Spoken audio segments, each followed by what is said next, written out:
Hello everyone, welcome to Profound IAS. आज के इस डीएनए में मैं आपका बहुत बहुत स्वागत करता हूं। आज 20 जून के इस डीएनए में हम कुछ बहुत इम्पॉर्टेंट एस्पेक्ट के बारे में डिस्कस करेंगे, जैसे कि इंडिया के जो अचीवमेंट्स हैं उनके बारे में हम बात करेंगे। क्या कर सकते हैं हम इंडिया के अचीवमेंट्स को कर और आगे कैसे ग्रोथ कर सकते हैं, इसके बारे में बात की जाएगी। इसके अलावा रेफ्यूजीज़ को लेकर हम लोग एक एडिटोरियल पढ़ेंगे, वेस्ट बंगाल पोल्स को लेकर करेंगे, और बहुत सारे आर्टिकल्स हैं, साइंस एंड टेक के भी कुछ आर्टिकल्स हैं, उनके बारे में डिस्कस करेंगे। विदाउट फर्दर डिले हम शुरू करते हैं।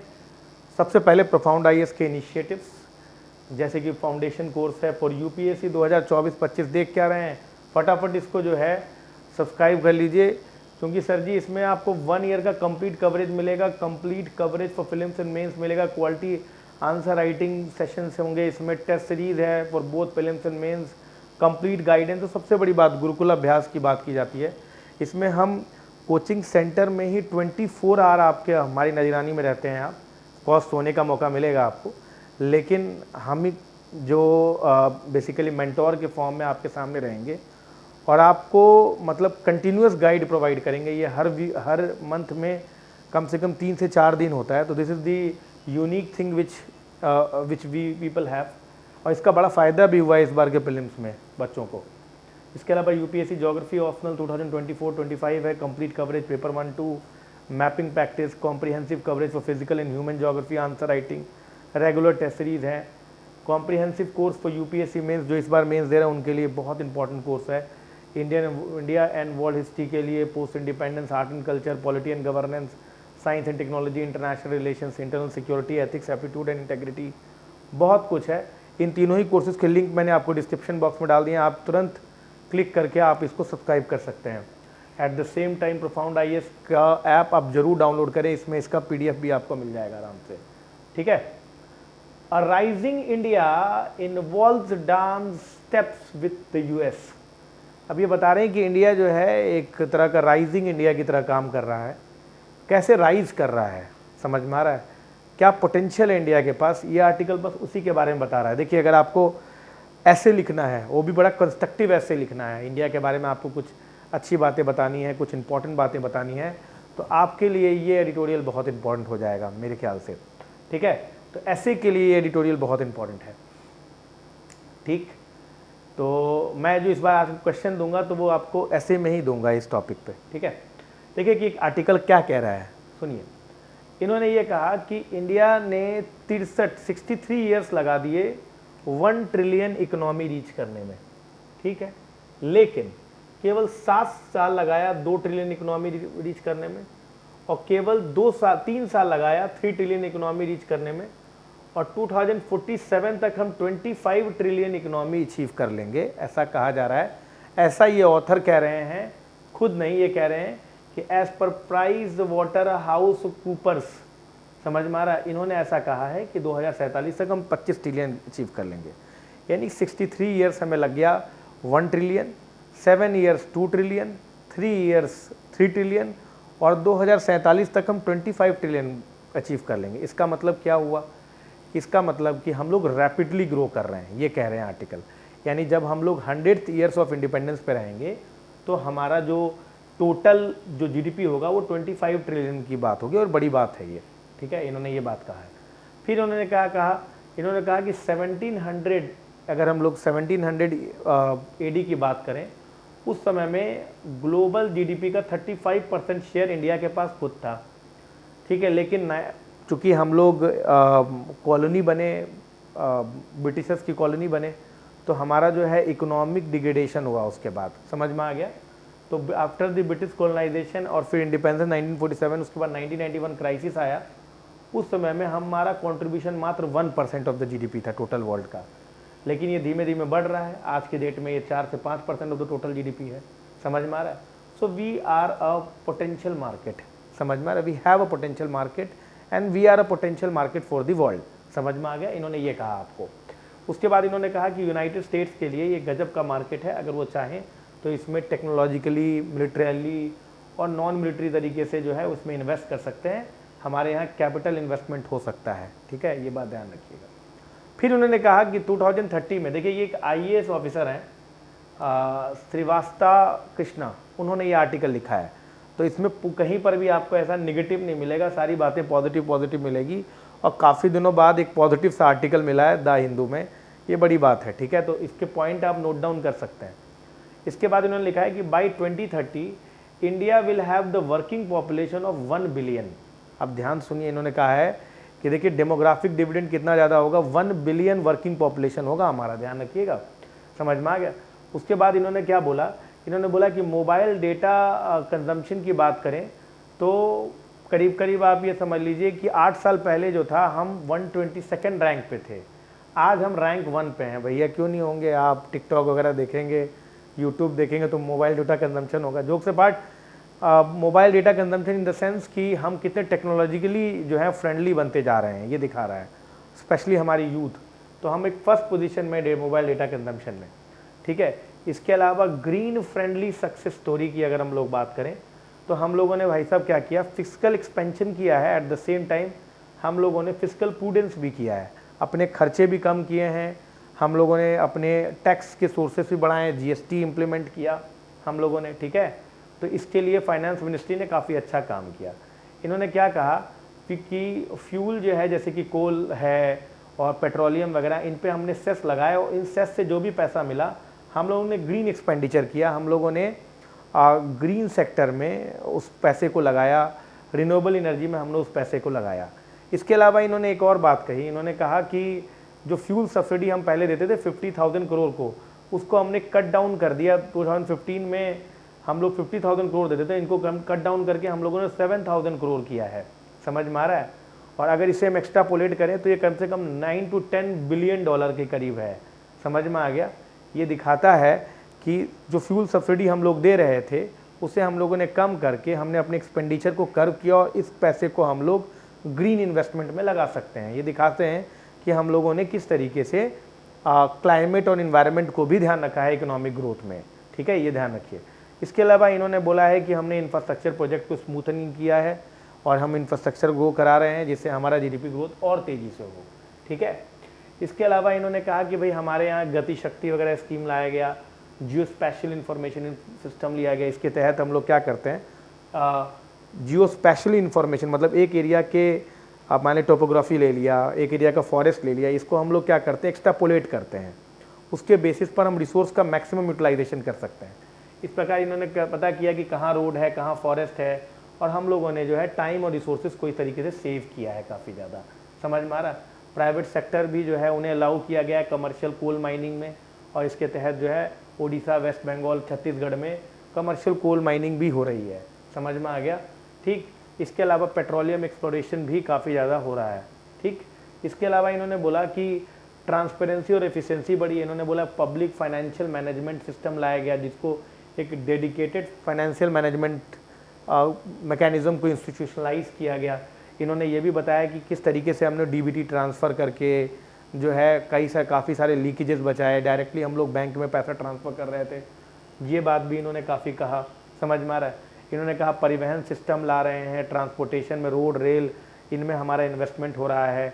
इतना ही नहीं, इंफ्रास्ट्रक्चर के अलावा जो लोग इंडिया के बाहर जाके जॉब करते हैं वो काफ़ी सारा $100 बिलियन का रेमिटेंस भेज रहे हैं, जो कि काफ़ी ज़्यादा है, समझ में आ गया।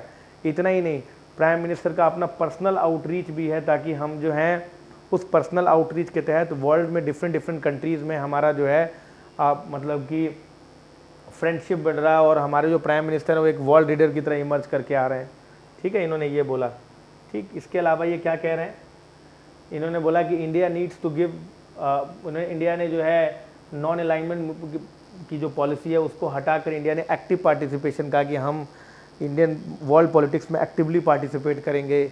इस तरीके से इंडिया ने अपनी तरीके से निगोशिएट किया है। In spite of Russia Ukraine crisis चल रहा था, इसके बावजूद अगर रशिया से हमें ऑयल लेना है तो लिया है, समझ में आ रहा है, in spite of several criticism, ठीक। और हमने निगोशिएट करके लिया है ताकि हमारे जो फ्यूल कॉस्ट है वो कम हो सके। इतना ही नहीं, इन्होंने बोला है कि डिजिटलाइजेशन भी इंडिया में काफ़ी ज़्यादा बढ़ा है, समझ में आ रहा है। ट्रेड बैलेंस डेफिसिट भी कम हुआ है, और विंस्टन चर्चिल और नेल्सन मंडेला के बाद नरेंद्र मोदी पहले ऐसे प्रधानमंत्री हैं जो 2 बार यूएस असेंबली में जाकर जो है उन्होंने जो है अपनी बात रखी है, समझ में आ रहा। तो ये बात कह रहे हैं कि इतना कुछ हम लोग कर रहे हैं, इसके अलावा अभी बहुत कुछ करना है हमें, ठीक है। जैसे हमें जो है India stack, revive stalled agriculture reforms, जो हमारा एग्रीकल्चर 3 फार्म लॉस थे, उनको हम लोग को मतलब कि वापस से रिफॉर्म करना है। जो 3 फार्म लॉज लाए थे एग्रीकल्चर रिफॉर्म के बेस पे, इन्हें हमें दोबारा री एनर्जाइज करना है। इसके अलावा इन्होंने सप्लाई चेन मैनेजमेंट कैपेबिलिटी की बात करी, समझ में आ रहा है, मैन्युफैक्चरिंग की बात करी। ये सारी बातें कह रहे हैं कि हम मैन्युफैक्चरिंग में ग्रो कर सकते हैं, अभी भी हमारे पास ये पोटेंशियल है और हम चाहें तो आगे कर सकते हैं। तो बेसिकली ये आर्टिकल सब अच्छा सा है, बहुत कम आर्टिकल अच्छा सा मिलता है, समझ में आ रहा है। तो इसमें हम लोग क्या कह सकते हैं, what are the point to be noted in this article, ठीक, पॉइंट टू बी नोटेड। इन्होंने बोला है कि 2047 तक, यानी कि 100 ईयर्स ऑफ इंडिपेंडेंस पर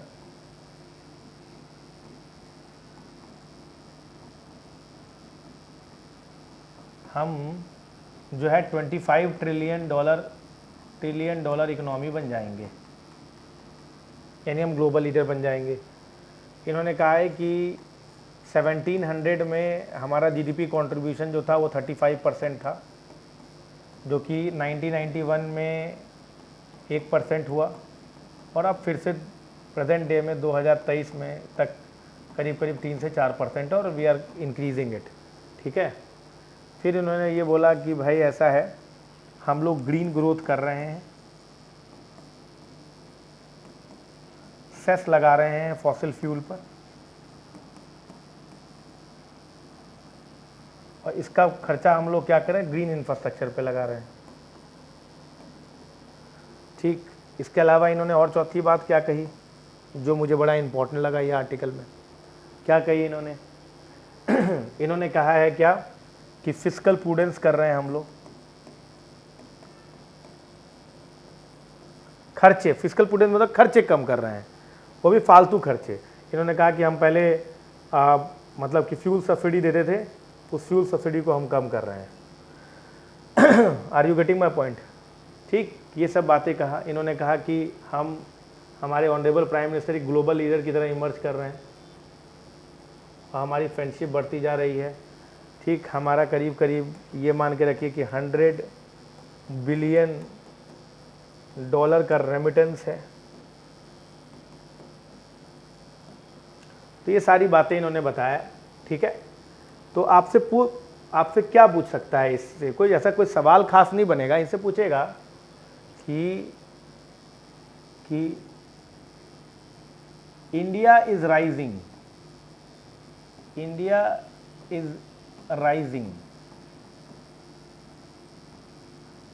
ठीक है, राइजिंग,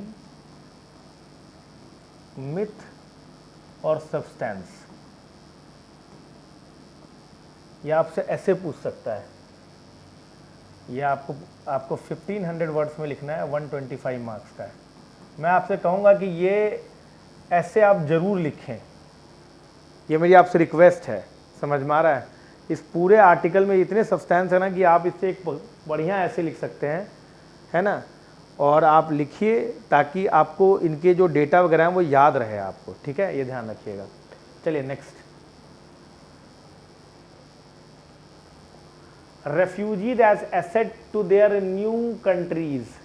अब देखिए इन्होंने क्या बोला है, इन्होंने कहा है ना कि देखिए रेफ्यूजीज क्या होते हैं। मान लीजिए कि किसी कंट्री में कोई क्राइसिस क्रिएट हो गया, कोई सिविल वॉर हो गया, तो उस कंट्री में उस सिविल वॉर से बचने के लिए काफ़ी बार क्या होता है, उस कंट्री के बॉर्डर से लोग पार करके आसपास की कंट्री में चले जाते हैं। तो इंटरनली डिस्प्लेस्ड लोग जो हैं वो दूसरी कंट्री में जो गए, तो वहाँ पर इन्होंने वहाँ पे जो गए, तो जहाँ पर वो जा रहे हैं वो होस्ट कंट्री है। देखो ध्यान सुनो, मान लो यहाँ पर इस कंट्री में एक एग्जांपल से समझा देता हूँ मैं। इस कंट्री में मान लेते हैं ए कंट्री जो है उसमें इंटरनल स्ट्राइफ चल रहा है, लड़ाई झगड़ा चल रहा है, सिविल वॉर है, तो इससे लोग निकल गए बी में चले गए। तो बी जो होगा उसे कहेंगे हम लोग होस्ट कंट्री, और जो लोग गए हैं उन्हें हम लोग कहेंगे रेफ्यूजी। समझ में आ गया आपको, ये इनकी बात हो रही है। तो there are many refugee, South Asia में भी बहुत सारा, म्यांमार में ही रोहिंग्या का था इशू था, लोग बांग्लादेश और इंडिया में चले आए थे। अफगानी पीपल भी काफ़ी सारे लोग इंडिया में आए आफ्टर दी तालिबानी टेक ओवर, समझ में आ रहा है? तो वर्ल्ड में रेफ्यूजी क्राइसिस एक रियल टाइम चैलेंज है। एक रेफ्यूजी क्राइसिस जो इन्होंने बात ही नहीं करी वो थी क्लाइमेट चेंज से रिलेटेड। अब मान लीजिए कोई कंट्री है, क्लाइमेट चेंज ग्लोबल वार्मिंग के कारण जो है सी लेवल राइज हो गया, वो कंट्री डूब गई, अब लोग वहाँ कहाँ जाएंगे भाई? तो वो भी क्लाइमेटिकली डिस्प्लेस्ड रिफ्यूजीज़ हैं जो फ्यूचर में हो सकता है। समझ में आ रहा है? तो बहुत ज़रूरी है कि आप रेफ्यूजीज़ के इंपॉर्टेंस को समझें। तो ये आर्टिकल इसीलिए लिखा गया है, ये आर्टिकल इसलिए लिखा गया है क्योंकि आज 20 जून को वर्ल्ड रेफ्यूजी डे भी है। समझ में आ रहा है? तो इन्होंने इसी डे पर रेफ्यूजी के इंपॉर्टेंस को बताया है। इन्होंने सबसे पहली बात ये करी है कि हम पूरे वर्ल्ड में 103 मिलियन इंडिविजुअल्स जो हैं वो फोर्स डिस्प्लेसमेंट और कन्फ्लिक्ट और अनरेस्ट के वजह से रेफ्यूजी बने हुए हैं, यानी 103 मिलियन, 103 मिलियन रेफ्यूजीज़ हैं। ठीक है, it is the day to promote solidarity. इन्होंने कहा है कि ये समय है इस दिन कि हम एक सॉलिडारिटी एक्सप्रेस करें। समझ में आ गया? इन्होंने कहा है कि यूक्रेन में क्राइसिस चल रहा है, म्यांमार में चल रहा है, सूडान में चल रहा है, सोमालिया में चल रहा है, तो यहाँ से लोग भागकर आसपास की कंट्रीज़ में जा रहे हैं और रेफ्यूजी बन रहे हैं। तो समय ऐसा आ गया कि हमें इनका ध्यान देना चाहिए। कम से कम 2.5 लाख ऐसे लोग हैं जो कि फोर्सफुली डिस्प्लेस हुए हैं इंडिया के अंदर, जिसमें आधी मेन और चिल्ड्रन हैं। समझ में आ रहा है? तो इन्होंने कहा है कि हमें इनके बारे में सोचना चाहिए। अब इन्होंने क्या कहा? इन्होंने कहा रेफ्यूजी के बारे में सोचने में केवल रेफ्यूजी का बेनिफिट नहीं है, आपका भी बेनिफिट है। क्या बोला इन्होंने कहा कि मान लीजिए एक रेफ्यूजी पढ़ लिख लेता है तो वो अपनी कम्युनिटी को भी फिर और अवेयर कराएगा और पढ़ाएगा लिखाएगा, उससे उनका ग्रोथ भी होगा, और ये जो टैलेंटेड लोग निकलेंगे इससे आपका कंट्री का भी ग्रोथ होगा। इन्होंने कई सारे एग्जाम्पल भी लिए। इन्होंने एक एग्जाम्पल लिया, एक आर्बिट्ररी नेम, मतलब नाम, ये एग्जाम्पल ट्रू है पर इन्होंने नाम बदल दिया, अहमद करके एग्जाम्पल लिया। उन्होंने कहा कि अहमद जो कि एक अफगानी रेफ्यूजी था, वो इंडिया में आया, उसने national institute of open schooling से पढ़ाई करी और फिर उसने क्या किया, रेफ्यूजी और लोकल चिल्ड्रन को पढ़ाने लगा। समझ में आ रहा है आपको? तो इन्होंने कहा अचानक से ये लोग जो रेफ्यूजी लोग आए थे वो नोबडी थे और वो अब valuable member of the society हो गए। Now they are all educated. समझ में आ गया आपको कि नहीं? ठीक है, लेकिन एक बात ये माइंड नहीं कर रहे हैं आर्टिकल में कि ये उन सोसाइटीज़ के लिए ठीक है जहाँ पर एम्प्लॉयमेंट है। यहाँ पर इंडिया में ही इतने एम्प्लॉयमेंट नहीं है कि अपने ही लोगों को एम्प्लॉय किया जा सके। तो अब रेफ्यूजी जो कि वेल टैलेंटेड है उनको कैसे हम रेफ्यूजी करेंगे? और that will also cause the challenges. आपने देखा होगा इंडिया में इंटरनल माइग्रेशन में ही काफ़ी बार इशू होता है, महाराष्ट्र, गुजरात और इन सब बेल्ट में। समझ में आ रहा है? अब बाहर से रेफ्यूजी आया तो that can also create the social tension, but that is not simulated under this article. इस आर्टिकल में रेफ्यूजीज़ के बेनिफिट्स के बारे में बात करी गई है केवल। और रेफ्यूजी यूथ जो है, अच्छा एक और बात इन्होंने नहीं करा, इंटरनल सिक्योरिटी से रिलेटेड बात भी नहीं करी है। ठीक है, फिर उन्होंने बहुत बात किया कि फॉर रेफ्यूजी यूथ जो है it is not just the matter of talent.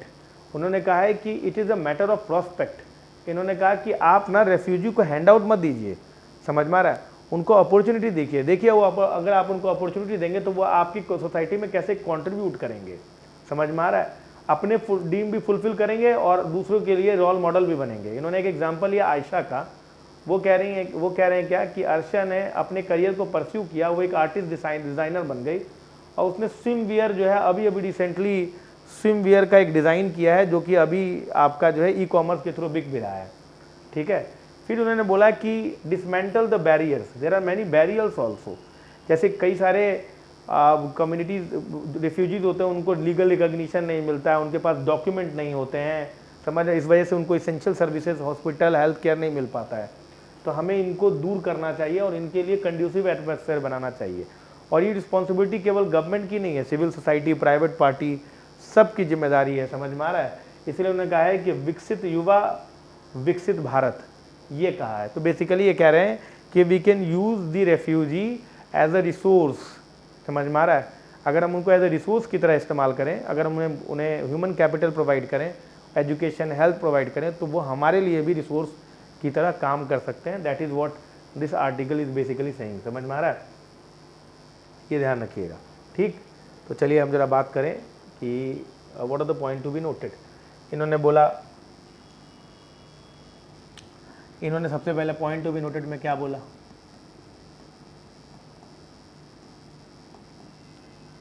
इन्होंने बोला भाई साहब कि 103 मिलियन रिफ्यूजीज़ हैं पूरे वर्ल्ड में जो कि इंटरनली डिस्प्लेस्ड हैं। इंटरनली डिस्प्लेस्ड हैं due to internal disturbances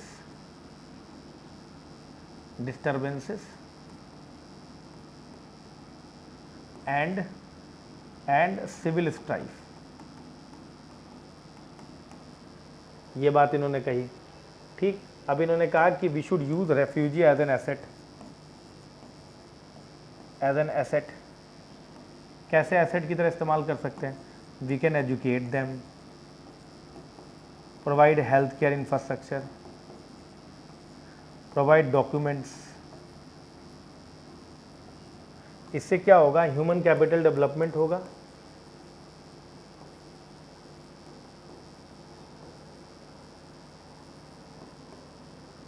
and they will act as a resource for the country,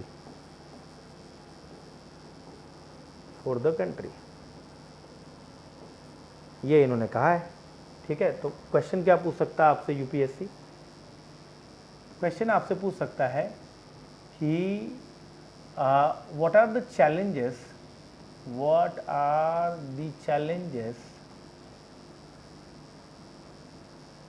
of refugee crisis across the world।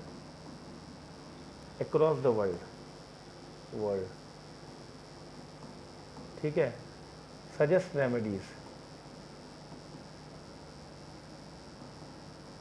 250 words, 15 marks.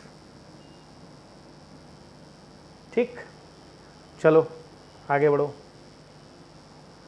लिखा है ग्रास रूट पीस। अब इसमें कुछ नहीं है यार, इसमें एक्चुअली हुआ क्या है आपको पता है? वेस्ट बंगाल में जब भी पंचायती राज का इलेक्शन होता है तो बहुत वायलेंस होता है।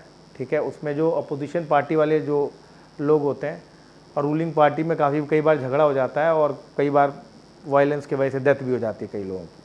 आपकी जानकारी के लिए बता दें कि जो पंचायती राज का इलेक्शन होता है वो स्टेट इलेक्शन कमीशन कराता है, और जो लोकसभा राज्यसभा का इलेक्शन होता है और जो आपका स्टेट असेंबलीज का इलेक्शन होता है वो बेसिकली सेंट्रल इलेक्शन कमीशन कराता है। ठीक है, ये ध्यान रखिए। अब इसमें बहुत सारा मतलब कि झगड़ा झंझट हो जाता है, बहुत बार वायलेंस हो जाता है, लोग मर भी जाते हैं। अभी रिसेंटली वायलेंस 8 जुलाई को इलेक्शन होने वाला है और अभी लड़ाई हो गई है ना? काफ़ी लोग मारे भी गए हैं। इसमें समझ में आ गया कि नहीं? तो अब इसमें ये हुआ कि हाई कोर्ट ने ये ऑर्डर दिया कि भाई ऐसा है, सेंट्रल आर्म फोर्सेस भेज दे रहे हैं। अब स्टेट इलेक्शन कमीशन पता नहीं उनके दिमाग में क्या आया हुआ है, और वेस्ट बंगाल गवर्नमेंट ये दोनों चले गए सुप्रीम कोर्ट में कि भैया हमें नहीं चाहिए बेसिकली सेंट्रल आर्म फोर्सेस। क्या 4 हैं क्या? झगड़ा हो, मरे 4-10 लोग हैं। अच्छा, इसमें इस आर्टिकल में एक चीज़ और बताया गया, बड़ा गजब लगा मेरे को, कि 1/3 सीट जो लास्ट टाइम अपोजिशन पार्टी जो लास्ट टाइम जो 2017-18 में जो इलेक्शन हुआ था उसमें 1/3 सीट तो विदाउट कंटेस्टेड तृणमूल कांग्रेस जीत गई थी, और इस बार तो हुआ है कई लोगों ने फाइल ही नहीं किया है। तो इतना कहर है वहाँ पर भाई कि पता नहीं क्या हो रहा है, इलेक्शन हो रहा है कि क्या कर रहे हैं ये लोग, समझ रहे हो बातों की नहीं? तो इन्होंने यही कहा है कि भाई देखो, अगर आप इस तरह वायलेंस करोगे तो फिर इस ग्रास रूट डेमोक्रेसी का कोई मतलब नहीं रह जाएगा।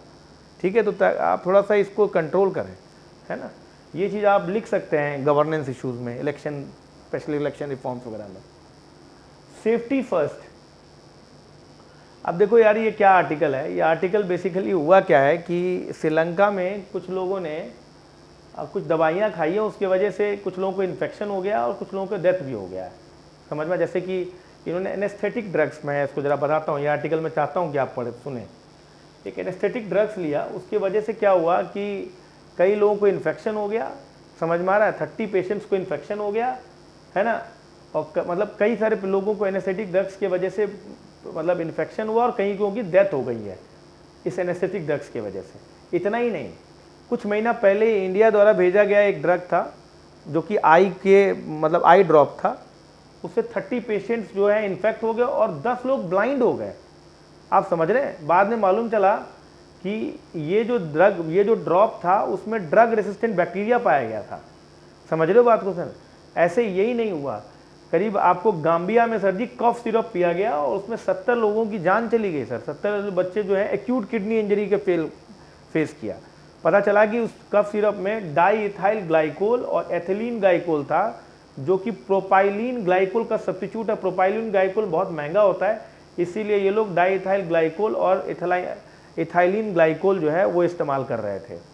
अब इन्होंने बोला ये गाम्बिया ही में नहीं, उज्बेकिस्तान में भी कुछ लोग जो हैं 2 डेडली केमिकल्स पाए गए आपके कॉफ सिरप में, और उसकी वजह से कई बच्चों की इंजरी हुई और डेथ भी हो गई। तो इन्होंने कहा भाई हम जो हैं we are the pharmaceutical roof हैं, मतलब फार्मास्यूटिकल इंडस्ट्री है, लीडिंग फार्मास्यूटिकल इंडस्ट्री माने जाते हैं, समझ में आ रहा, हब है हम। और इस तरीके की अगर घटनाएं होंगी तो कैसे चलेगा भाई साहब। ऐसे कई ड्रग्स WHO ने कहा है कि भाई उस वजह से काफ़ी प्रॉब्लम हुआ है, घाना वाना में भी हुआ है, समझ में आ रहा है। तो ऐसे चलेगा तो चल नहीं पाएगा। तो इसलिए जो इंडिया में जो ड्रग रेगुलेटर हैं वो अब ड्रग को फैसिलिटेटर की तरह काम करने लगे हैं, मतलब कि जल्दी से जल्दी ड्रग पास हो, ये करने की जरूरत नहीं है। ड्रग रेगुलेटर को वॉचडॉग की तरह काम करने की जरूरत है कि भाई वो क्या एक्सपोर्ट वैरायटी का ड्रग है भी कि नहीं, इस बात पर ध्यान रखने की जरूरत है सर, समझ में आ रहा है कि नहीं। नहीं तो सर जी ऐसे तो फिर ट्रस्ट डेफिसिट क्रिएट हो जाएगा और आप कैसे बनेंगे world leader in pharmaceutical industry. तो ये थोड़ी प्रॉब्लम है सर, है ना, ये ध्यान रखिए।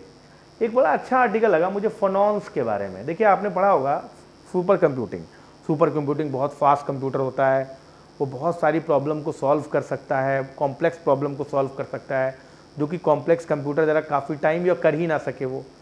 मतलब जो आपका क्वांटम कंप्यूटर है वो बेसिकली ऐसे कॉम्प्लेक्स प्रॉब्लम सॉल्व कर सकता है जो कन्वेंशनल कंप्यूटर नहीं कर सकता, समझ में आ रहा है कि नहीं। तो जो आपका ये क्वांटम कंप्यूटर होता है ये बेसिकली क्यूबिट्स पे काम करता है, जैसे नॉर्मल कन्वेंशनल कंप्यूटर बिट पे काम करता है 1 और 0 के नाम पर, समझ में आ रहा है, आपने ज़रा जान लेना 1 और 0 के नाम पे काम करता है, लेकिन ये क्यूबिट्स पे काम करता है। अब देखो कन्वेंशनल कंप्यूटर या तो ऑन होगा या ऑफ होगा, उसमें होता है कि एक ही टाइम पर 1 और ऑफ दोनों हो सकता है, मतलब 1 और 0 दोनों हो सकता है।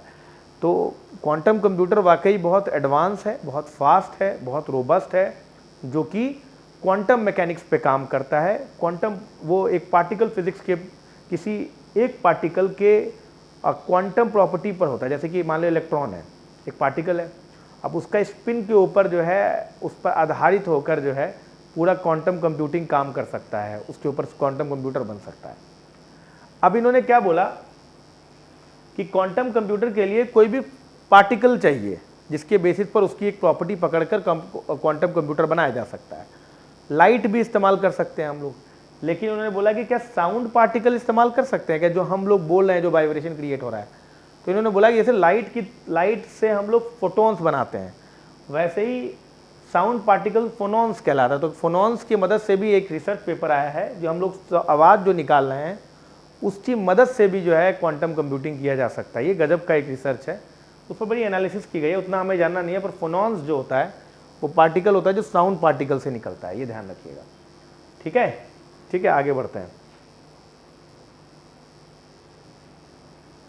India gifts IN Kirpan to Vietnam. अब देखिए INS किरपान दिया, आपका डिफेंस टाइज वियतनाम के साथ स्ट्रांग हो रहा है, समझ लो, वियतनाम की नेवी स्ट्रांग हो रही है, पर सवाल उठता है कि हम why are we interested in Vietnam, समझ लो। तो देखिए जिस तरह से चाइना इज इनसर्कलिंग अस, ठीक है, they are having their friendship with Pakistan and other several countries, तो वैसे ही हम भी उनके आसपास की कंट्रीज़ के साथ दोस्ती बढ़ाते हैं, समझ में आ रहा है। जैसा तू करेगा वैसा मैं भी करूँगा, वो वाला फंडा है यहाँ पर, समझ लो। तो हमारी दोस्ती काफ़ी वियतनाम, हम लोगों ने बोला था कि भाई हम आपको जो है मिसाइल भी प्रोवाइड करेंगे, है ना, तो इससे हम वियतनाम के साथ अपनी दोस्ती अच्छा कर रहे हैं। Presidents rule is the last resort, यह ऑप्शन है मणिपुर में। देखिए आपको पता है कि मैती और कुकी नागा इशू चल रहा है वहाँ पर, हिल वर्सेस वैली पीपल की इशू चल रहा है। अब अगर भाई ये वायलेंस चलता रहेगा तो there is a president rule ही अरेंजमेंट बन जाएगा सर, समझ में। हालांकि बम्बई केस में वायलेंस जो है वो एक क्राइटेरिया नहीं है, सिविल वॉर या इंटरनल डिस्टर्बेंस जिसके बेसिस पर प्रेसिडेंट रूल लगे, लेकिन अगेन इन्होंने बोला है कि भाई लगा सकते हैं अगर हम नहीं सुधार पाते हैं ये तो। अच्छा, यूनिफॉर्म सिविल कोड, अगेन वही मुद्दा, 22nd फाइनेंस कमीशन रिपोर्ट ने बोला, ओपिनियन मांगा यूनिफॉर्म सिविल कोड का इलेक्शन से जस्ट पहले, अब ये मुद्दा गरमाने लगा। अब ये राजनाथ सिंह जो डिफेंस मिनिस्टर हैं हमारे, उन्होंने कहा कि भाई क्यों नहीं यूनिफॉर्म सिविल कोड, तो directive principle of state policy, हम कुछ कॉन्स्टिट्यूशन के अगेंस्ट थोड़ी ना कर रहे हैं, हम तो कॉन्स्टिट्यूशन के फेवर में काम कर रहे हैं। पर उसी पर कुछ मुस्लिम बॉडीज़ ने मना किया है, कहा भैया it is against the spirit of the constitution, religious freedom के अगेंस्ट है, फलाना डिमाका इन्होंने बात कही है। अगेन वो चलेगा डिबेट, इलेक्शन मुद्दा है, गर्म चल रहा है।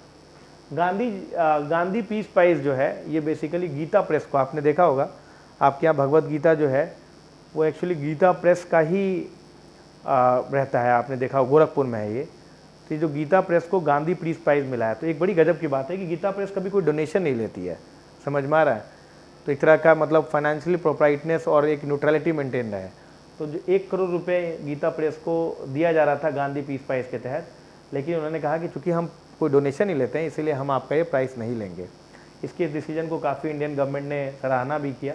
हालांकि अपोजिशन पार्टी ने कहा कि ये गीता प्रेस को क्यों दिया, फलाना ढिमाका गोडसे सावरकर को दे रहे हैं या फलाना ढिमाका। दिस इज़ उनका अपना क्रिटिसिज्म करने का तरीका। हमारे एग्जाम के लिए इंपॉर्टेंट है कि गांधी पीस प्राइज़ पर गीता प्राइज़ को मिला है, ठीक है, हमारे प्रीलिम्स के लिए इंपॉर्टेंट है, ठीक है, ये ध्यान रखिएगा। This is all for today. We have discussed 2-3 editorial which are very important. आप आंसर लिखें, डीएनए का आंसर राइटिंग ग्रुप पे भेजें, पीआर चेक होगा। At the same time sir आपसे रिक्वेस्ट है कि अगर आपको ये क्लास पसंद आई हो तो आप इस वीडियो को लाइक करें, अपने दोस्तों में शेयर करें, इतना तो आप कर ही सकते हैं सर। और eight the same time subscribe जरूर करें sir. This is the only motivation I have. मेरी फैमिली बढ़ेगी, मुझे अच्छा लगेगा। धन्यवाद, थैंक यू, बाय बाय।